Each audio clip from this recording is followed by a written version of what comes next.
Okay. Hey everybody, welcome. I'm Alysha Light and I am here taking over Create and Cultivate's Instagram, which they were so gracious to lend me today. So thank you for joining me. If you're here, I assume it's because you want to step up your game when it comes to promoting yourself. And if that's the case, welcome, because you've come to the right place. Just so you guys know, I am going to share, a few tips and tricks and some do's, and then going to cover also a couple of don'ts.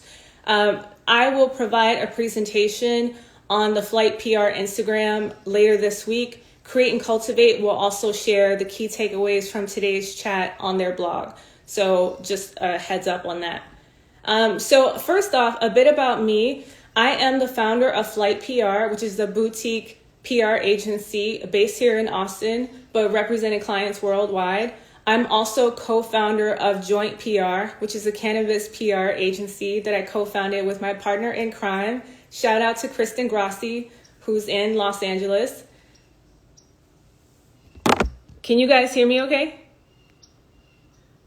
Okay, got it. Thank you. So a bit more about my background. I have 15 years of PR experience, so I've pretty much have been doing PR my entire career. I have launched over 300 companies, and I've worked with hundreds and hundreds of founders directly. So what that means is I've worked with all kinds of entrepreneurs, whether they are first-time entrepreneurs who are launching their very first business and they're excited, or they are serial entrepreneurs from Silicon Valley, on the East Coast, in the Midwest. Like, it really doesn't matter. I've represented companies in Canada. I've worked with people from, in Australia or in China. Like, I've worked with the gamut, introverted entrepreneurs and more extroverted entrepreneurs. So I'm here to tell you that there's no one way to be out there and to put yourself out there, because I've literally worked with all kinds. One thing I will say that all of these folks tend to have in common is that while they are great at telling you what they do, everyone kind of stumbles when it comes to talking about themselves or promoting themselves. And that's probably why they hire people like me. But so if that's something that you have been challenged with, just know that you're not alone. Almost everyone struggles when it comes to promoting themselves, because it can feel kind of cheesy. It can feel kind of awkward. Some people feel like it feels too salesy, but we're going to cover some ways to do it in a more savvy, soulful way with a lot more style. Okay, so jumping right into it. Number one, the first thing to know when it comes to promoting yourself is first understand that you're already doing it. You're already doing it. Everything you do, especially in today's social media landscape, everything you do is PR. Every touch point or every experience that you have, what you're posting, what you're sharing, what you're liking, how you show up in spaces, creates a perception in people's minds. So if you're the person that shows up late, that is part of your brand. If you're someone who is wonderful at, during difficult times, you really take on a leadership role, that's part of your brand. That's a perception that people will have of you. If you're someone who always looks polished and put together, you're very eloquent and well-spoken, that's another, and you're consistently that way, that's another part of your brand, and how people perceive you. So again, every touch point and every interaction, every experience people have with you, whether it's virtually now or in person, that becomes part of your brand. And so think of self-promotion as perception management. You want to think about how you can be more intentional about your brand and how you want to be perceived, right? That is really key. So it's not just you have an accidental brand, although a lot of people do have just unintentional brands, but you want to take ownership of your own brand and be more intentional again about how you wish to be perceived by people. So number two, know what a brand is and what yours is all about. What is a brand? So let's cover that first. What exactly is a brand? If you were to Google this, you would find a lot of different definitions online. One of my favorite ones is very simple. And this is one that is largely used in the advertising and marketing world. But just remember this, a brand is a promise. Just that simple. A brand is a promise. It's what can people expect to get from you when they interact with you or when they work with you? If you think about brands like Nike, brands like Everlane, brands like whatever it is that you're into, you know that you're going to get a certain experience or a certain quality. Or maybe it's about, I love that they're transparent. That's part of their brand. I know what I'm getting. I know this is made in the USA or this is made wherever they say the materials are made. And that is something that's important to you. That is their promise. So what is your promise? What do people get when they work with you? What do people get when they collaborate with you? That's something you want to think about. If that is not clear to you, and for some people it's not, some people are new to doing this exercise, so they're not quite sure what their brand should be for themselves or for their business, their product, their service, their app, whatever it is. There are some things I would recommend.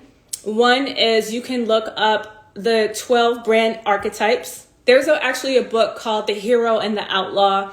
If you don't want to read the whole book, you can definitely take a free quiz online, and it'll help you see which archetypes, because you typically fall under more than one, which archetypes your brand falls under. And this could be for you, your personal brand, but you could also do it for your business. So for instance, I'm not going to go through all 12, but there's the sage. The sage, think the sage as like a teacher or an educator. A sage is here to be helpful. So think of like Yoda. Yoda is a classic sage archetype. The Oracle from the Matrix, classic sage archetype, as she helped Neo, lead Neo towards realizing he was the one. Another archetype is the rebel. Another one is the every girl, the every guy. It's meant to be mass appealing and not an intimidating kind of brand archetype. The lover, the explorer. Take the quiz, find out what your archetypes are, and it will help you sort of figure out a voice that works for your brand, as well as certain personalities and character traits that you might adopt. Another quiz that I would recommend that helps you sort of articulate what your brand is and what yours is all about is How to Fascinate. This is an amazing personality quiz that I took a few years ago when I started Flight, because I was literally trying to do the same exercise. Okay, like what is Flight PR all about? What are some things that I might, use? What is some language that I might use to talk about my business?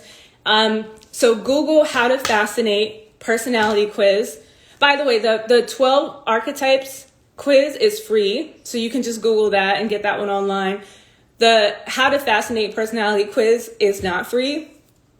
I think it's like 28 questions and maybe $60. But I do think that it is money well spent, because in a short period of answering, very brief questions, it unlocks basically like your natural superpowers. I think that's really powerful. So like when I did mine, my How I Fascinate was I am the catalyst.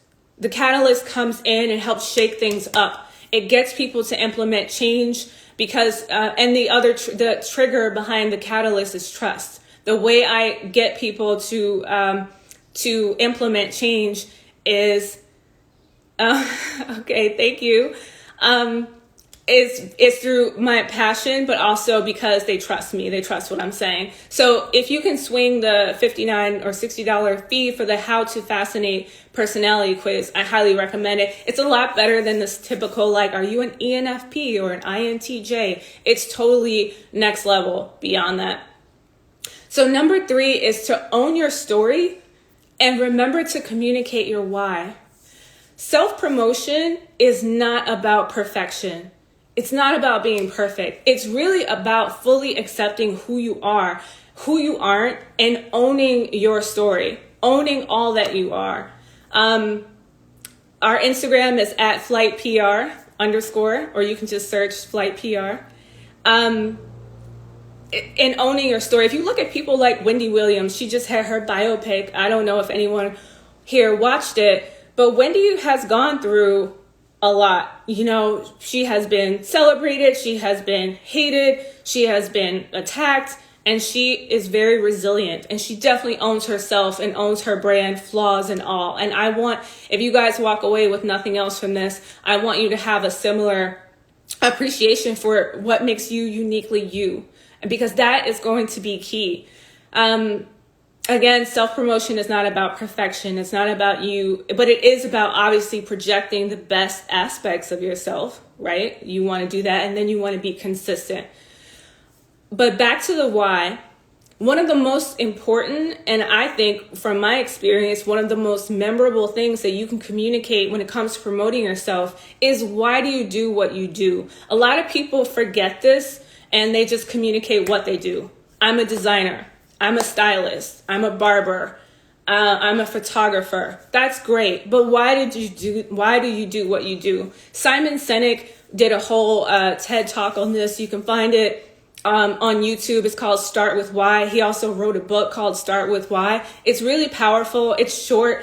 It's worth a watch because it's really helpful. This applies to everyone. So this applies to you too. What draws people to you is not necessarily what you do, but how you communicate why you do what you do. So as an example, rather than just saying like, I'm a hairstylist and I work with, celebrities or I work with brides or whatever, why do you do that? You might say something like, ever since I was a little girl, or I was 9 when my mom took me to my first salon, and I saw how women were getting their hair done and how it transformed who they were. And I thought to myself, I want to be able to give that to people.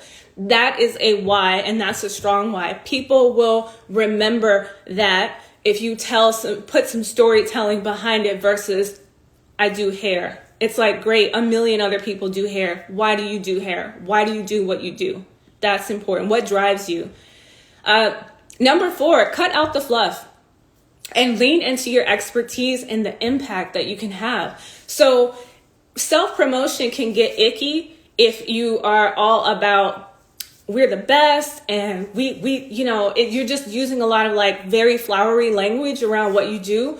And while yes, you do want to take ownership of your accomplishments, that's great. If you are the first in your market, or you're the first to do something, or you're the largest, you can do that. But you also want to make sure that you back things up with receipts. Okay, like this is about receipts. So it's like, we have had 1,000 whatever sales, or I've been doing this for 15, 20 years, or I'm the 3rd generation in my family. I'm a second, whatever. Like, back things up and show the impact. What impact have you had on your business, on your customers, your clients, your colleagues, that sort of thing. So where possible, cut out the fluff and lean into expertise and the impact that you have, because then that makes an impact on the intended recipient, because they're like, oh, okay, like we want to see what she can do with our brand too. Like, or we love to have her on the panel. Like, we don't have anyone with that kind of expertise or that kind of like background. That's when the opportunities start flowing. So again, cut the fluff out. Number 5 is, don't make it all about you. And this might sound kind of counterintuitive, because if you're promoting yourself, it's kind of inherently about you. Yes, that's true. But being helpful and trying to be of service and less self-serving is a way to win when it comes to promoting yourself, right? How can I lend impact and build a mutually beneficial relationship here? You always want to look for the place where what you offer and what your target or your intended recipient wants and needs meets. That's where the magic happens. Versus, let's just say, for instance, there's a laundry list of things that you're great at, that you'd be amazing at, but you're reaching out to an organization or a company or a target that maybe just needs 2 or 3 things that are important to them right now. So leave out all the laundry list of things that you do and focus on the 2 or 3 things that matter to them. That's how you don't make it all about you, because you start to zoom out and look at things holistically and say, okay, what do they need? What can I offer? How do we bring those 2 things together? That's how you promote yourself. Number 6 is, get your assets in order. Okay, so there's a saying, I don't know if you guys know this, but if you stay ready, you ain't got to get ready. So what that means is, have your headshot together, have your bio together, have your social media right? If you need a ring light, get that, get your video assets, have assets in place. Because when opportunities come knocking, you don't want to say, oh man, I gotta wait for my website to, our website isn't ready, or my logo is not finalized, or I don't have my headshot yet. No, one of the number one reasons why I see people lose opportunities is through a lack of preparedness. Because the opportunities come when you start doing the self-promotion in an authentic way and you're looking to add value. People start saying, okay, let's do it. But if you're not ready, you're going to turn them down. And I would even call it like a lack of perceived or a perceived lack of preparedness. Because sometimes you're ready. If you don't have your logo perfect, go for it anyway. If your website's not up yet, it's okay. Because I will tell you, I work with big companies. I work with startups. Nobody's ready. Like, I'm working with these people behind the scenes, C-level, like high level executives, and they get nervous too. They're like, oh my God. Like, so don't feel, and thank you. Don't feel like if you don't have everything together, then you're not worthy of the opportunity. You are worthy. Strike while the iron's hot. This is really important when it comes to self-promotion, because when you back out of opportunities, people tend to move on elsewhere. So just keep that in mind. The next one is leverage the platforms that you're best at. Some of y'all are amazing at Instagram. I really admire how creative you guys are. That is not my lane. I actually hired someone to help me. So shout out to Caroline at Rewolf Agency to help me get my Instagram all the way right. Because Lord knows I really didn't know what I was doing. But some of y'all are amazing at Instagram. You're all over TikTok. And that's great. So stay in your lane where it's working for you, especially if you're like a visual person, you're a creative. It makes sense for you to be on platforms that are more visual. Maybe Medium, Twitter, LinkedIn, maybe those don't work for you. Maybe Clubhouse is where it's at for you. Just pick 2 or 3 that work for you and maximize it. And the key is to be consistent. Because again, self-promotion and PR is a game of perception management and staying top of mind. So, which leads me to, that's how you get the opportunities to come to you. So when you start to do the self-promotion right, or you're doing it well, you actually don't need to go after the opportunities. They start coming to you. And other people start talking about you, and they start recommending you because they're seeing you often. And they're not just seeing you boasting, and again, you want to cut out the fluff. They're seeing you adding value. And they're like, Sarah's always on top of it. Or, Keisha's always on point with it. Like, that's how you start to create the perceptions. And again, you got to be intentional about this. You cannot just... And so, no, to answer your question, I do not think that you need to be all over every platform. I think that actually dilutes your brand, because there's inherently certain platforms that don't work as well for your business, depending on what your business is. Again, if you're more visual, you're in a more visual creative field, you probably don't need to be on something like a Twitter or a Medium. Especially some people find Twitter annoying because it's a lot of noise and chatter. And so it's like, well, how do you break through? And others, like for me personally, in the business that I'm in, LinkedIn works really well for me. But for some of you, you're like, LinkedIn is boring. You just stick with the 2 or 3 that work best for you and maximize it 100%. Another way of getting the opportunities to come to you, aside from like being consistent and staying top of mind, is to seek out cross collaborations. These are really key.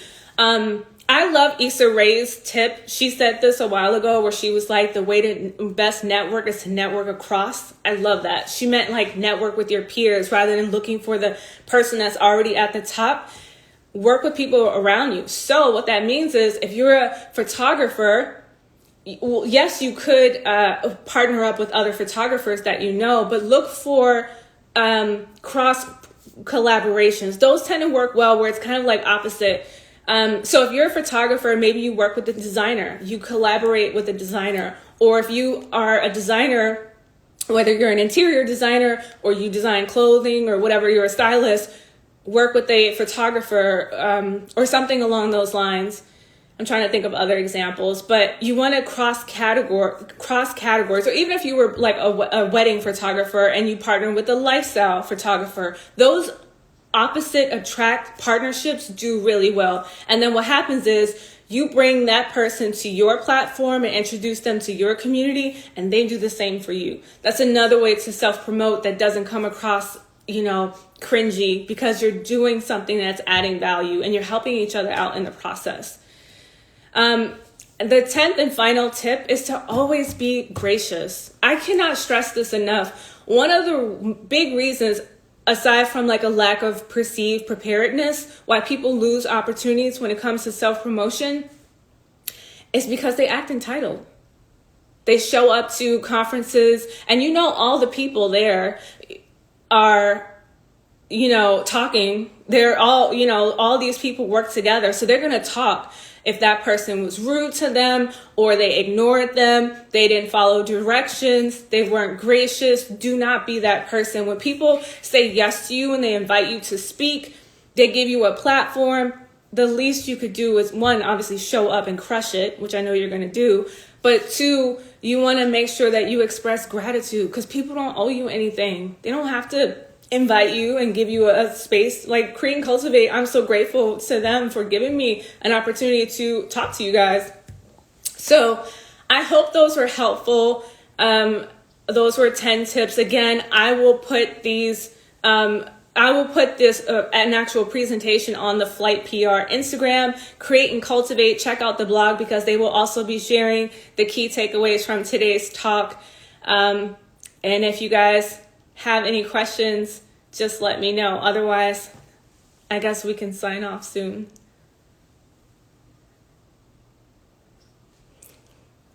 Thank y'all so much. I really appreciate it. Have a wonderful day.